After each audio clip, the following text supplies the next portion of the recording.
la verdura que producen, menos la pueden regalar. Pero lo hacen para visibilizar un grave problema que tienen. Cuando uno va a comprar las frutas y verduras a la verdulería, uno se da cuenta que van aumentando los precios. De hecho, por ejemplo, se sabe que en los últimos índices inflacionarios la mayor ponderación se la llevan los alimentos y las bebidas. Entre los alimentos lo que más aumento tuvo son las verduras. Pero los que las producen, ¿con qué se quedan? Casi con nada. Janina Álvarez, ese es digamos, el eje principal de la protesta. Buen día. Muy buenos días, María Belén. Y desde esta mañana, frente a la rural, los productores están regalando verduras. En estos momentos se van a trasladar también a la esquina de la avenida Santa Fe y avenida Sarmiento, porque al estar en la puerta principal del ingreso a la rural, la gente ya no entró por acá, así que esta primera parte está finalizando. Han regalado lo que ves en las verdulerías, lo regalaron acá, desde achicoria, remolacha, rúcula, distintos tipos de acelga, todo han regalado, como bien vos decías, para visibilizar este conflicto. Y atención, no se extrañen si en los próximos días la verdura llega con un incremento notable a las verdulerías, porque dicen que las malas condiciones climáticas y todo el trabajo que ellos tuvieron que hacer hace que indefectiblemente puedan llegar con un valor agregado en las próximas semanas. Quienes están acá son distintas agrupaciones de productores, los productores de la tierra, la asociación que los nuclea, y también productores independientes que llegaron hasta aquí y que regalaron. Se hizo una larga fila de gente que desde la mañana muy temprano llegó aquí a la sede de la rural, porque sabían que este verdurazo se iba a llevar adelante. Hace minutos que comenzó a llover intensamente, muchos se fueron y es por eso que ahora se van a mover hacia otra esquina. Nahuel, ¿cuál es la situación de los productores independientes?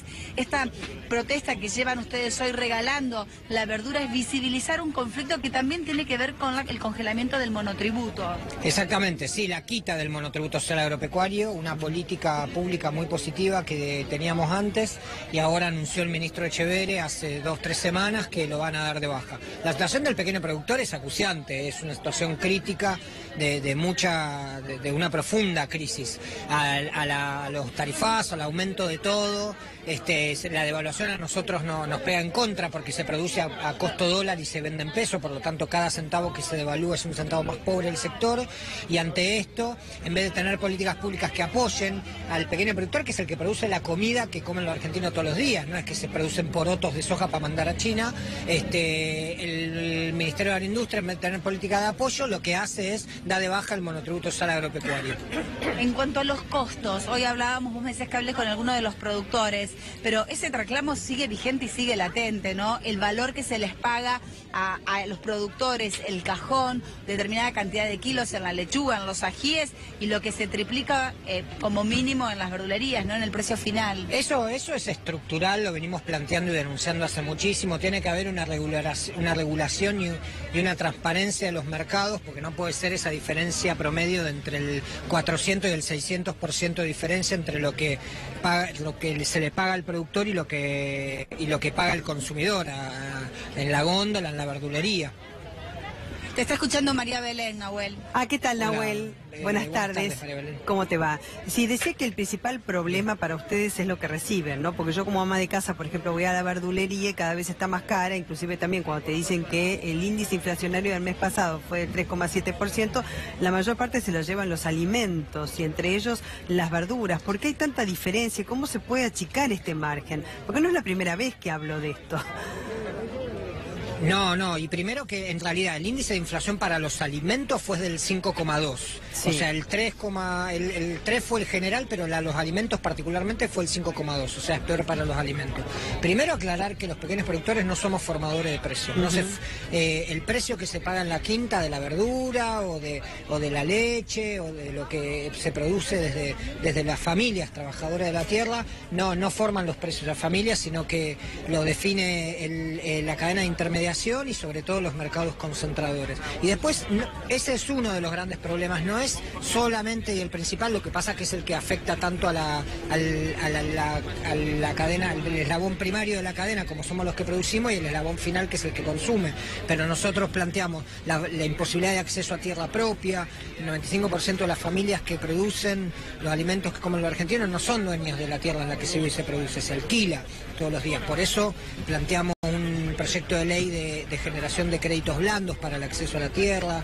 Después mencionaba antes la devaluación, el aumento de costos, los tarifazos, el achicamiento del consumo interno. Bueno, hay una serie de factores que hacen que la situación del pequeño productor sea cada vez más crítica.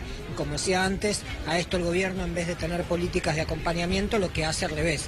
La herramienta como el monotributo social agropecuario, que era una política de acompañamiento, la quita, dejando a cientos de miles de familias a la deriva. Claro, se convierten en más vulnerables todavía.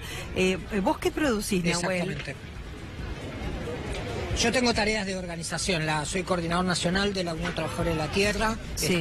Así que tengo tareas más generales de la organización, después tengo algunos animales y todo, pero en la Unión de Trabajadores de la Tierra hay sobre todo productores hortícolas. ¿De dónde sos vos, Nahuel? La verdura que...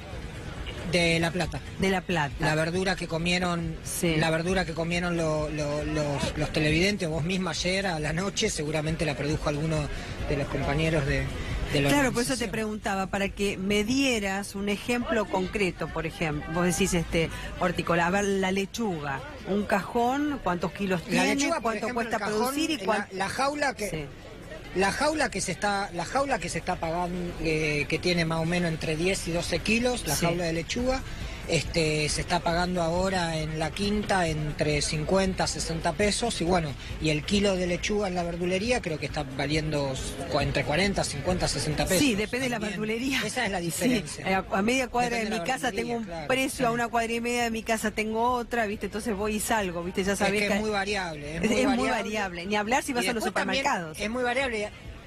Obvio, y además también hay otra cuestión que es muy importante, que tiene que ver con el productor. Sabe cuando empieza a producir y lo que gasta en la producción, pero no, primero cuánto le van a pagar cuando produce, claro. Y si viene una contingencia climática, que se pierde toda la producción.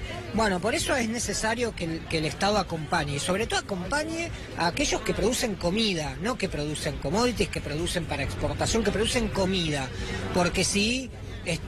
todos los pequeños productores mañana desaparecen, el pueblo argentino pasado mañana no tiene el 60% de los alimentos que está consumiendo, no los tiene, desaparecen. Consumimos nosotros, y además también podemos ser proveedores del mundo, porque la verdad que en ese sentido somos un país muy privilegiado, de los más benditos del mundo. Hay lugar, viste, acá plantás algo, viste, y crece en otros lugares, pero ni hablar, te hablo de un país civilizado, suponete desarrollado, como Italia. Ahí tienen parcelas muy chiquitas, viste, en la montaña, vos ves que una vaquita, todo en chiquito, viste, por nombrarte un lugar donde puede crecer, digamos. Acá tenemos extensiones impresionantes, y no puede ser que ustedes siempre se lleven tan poco de toda la cadena, en la cual vos decís que una jaula más o menos, ¿con cuántos kilos me dijiste de lechuga? La jaula de lechuga particularmente entre 10 y 12 kilos, y se está pagando entre 50 a 60 pesos. Claro, que es lo que yo pago, digamos, el kilo en la verdulería. O sea, es una desproporción tremenda. Sí, y te pregunto, ¿cuánto le cuesta producir al productor? ¿Cuánto le cuesta esa jaula? No, y en esos términos uno termina saliendo prácticamente hecho. En esos términos se termina saliendo hecho. A veces uno tiene una mejor cosecha, que se puede ahorrar un poco más, pero se sobrevive. Apenas alcanza para sobrevivir, para pagar todos los costos, para pagar el alquiler, para pagar la luz, para seguir invirtiendo para la cosecha siguiente. Pero por eso, estamos en una situación de crisis que, reitero, además de esa diferencia entre lo que recibe el productor y lo que paga el consumidor, hay un montón de otras cosas que el Estado tiene que intervenir, como es la posibilidad de acceso a la tierra, como es la transparencia de esos mercados, como es la protección mediante la herramienta esta, el monotributo social agropecuario, que ahora el gobierno acaba de anunciar que la dan de baja. Vos me decías, ¿no es cierto? Claro, toda esa cadena de intermediación que hace, ¿no es cierto?, aumentar los precios, porque inclusive también cuando aumenta el combustible, aumenta el transporte, y eso también encarece los productos, desde dónde llegan, ¿no es cierto? En este caso algunos llegan de lugares más cercanos, otros no, depende de qué producto estemos hablando, ¿no? ¿Qué otras variables también están incidiendo en los precios que nosotros pagamos, que son tan diferentes de los que ustedes les pagan como productores? Mira, eso estaría bueno también que haya asociaciones de consumidores y que en todo caso las grandes cadenas de supermercados lo expliquen, porque en realidad ellos son los que tienen que explicar los precios que paga el consumidor, no nosotros. Nosotros podemos explicar la situación en la que se produce, pero tiene que ver con la desregulación, sobre todo también de los mercados concentradores, y obviamente lo mismo que todo el pueblo sabe, el aumento de combustibles, la devaluación aumenta los costos de producción claramente, pero reitero, no es esa diferencia en lo que paga el consumidor lo que queda en el bolsillo del pequeño productor. ¿Y cuáles son los productos, digamos, que más se encuentran perjudicados como consecuencia de las importaciones? En el caso y ahí la carne de cerdo, por ejemplo, han llegado a importar manzanas, zanahorias, cebollas. El gobierno ha abierto importaciones a productos básicos que se producen en distintas regiones y cada gramo de alimento del exterior que entra compite y perjudica directamente a los pequeños productores. Y también es y la mayoría de las producciones son integrales. Un pequeño productor generalmente produce 2 o 3 cosas, no una sola, entonces afecta a miles y miles de pequeños productores. Claro, además hay otro tema, ¿no es cierto?, que vos también bien decías, que son las inclemencias meteorológicas, que para el productor, digamos, a veces también significa la pérdida total o parcial, que tiene que ver con los costos, con lo que ya invirtió y no va a recuperar, ¿no? En este caso que hubo tantas sequías, ¿cuáles son los productores que están más perjudicados? Y te digo porque muchas veces estas entrevistas son escuchadas por funcionarios y después los pueden recibir sector por sector, ¿viste? O sea, escuchan y a veces entienden. A ver, ¿cuáles son los más perjudicados en este sentido? Bueno, no, en este sentido las sequías fuertes afectaron a lo que es el sector de campo adentro, en las producciones extensivas, porque la horticultura intensiva se basa mucho más que nada en riego artificial, no en riego por bombas y eso. Pero bueno, tenemos compañeros monte adentro que han pasado meses y meses de sequía sin agua para los animales, temporadas de maíz sobre todo, chacra, que se han perdido totalmente. En cada una de las regiones del país las situaciones son distintas, no es una sola, ¿no? Porque no es lo mismo, de hecho, por ejemplo, en las zonas de Fraile Pintado, Jujuy, donde es una de las capitales nacionales del tomate, este año en vez de sequía recibió inundación y perdieron miles y miles de kilos de cosecha. O sea, por eso, en cada una de las regiones es distinto. Lo que pasa es que lo que se conoce más que nada son las inclemencias climáticas que sufren los grandes productores de la pampa húmeda y parece que es la única. Pero no, de pronto en zonas como Salta, Jujuy, hubo inundaciones y ríos desbordados que afectaron a miles y miles de pequeños productores, pero de eso nadie se entera. Muchísimas gracias, Nahuel. Esperemos que se solucione este tema, por lo menos que hayamos contribuido a través de esta nota, por lo menos para acercarles a alguna posición mejor que la que tienen. Gracias. Sí. Gracias a vos y gracias muchísimas gracias a ustedes por darnos la posibilidad de transmitir. Al contrario. Gracias.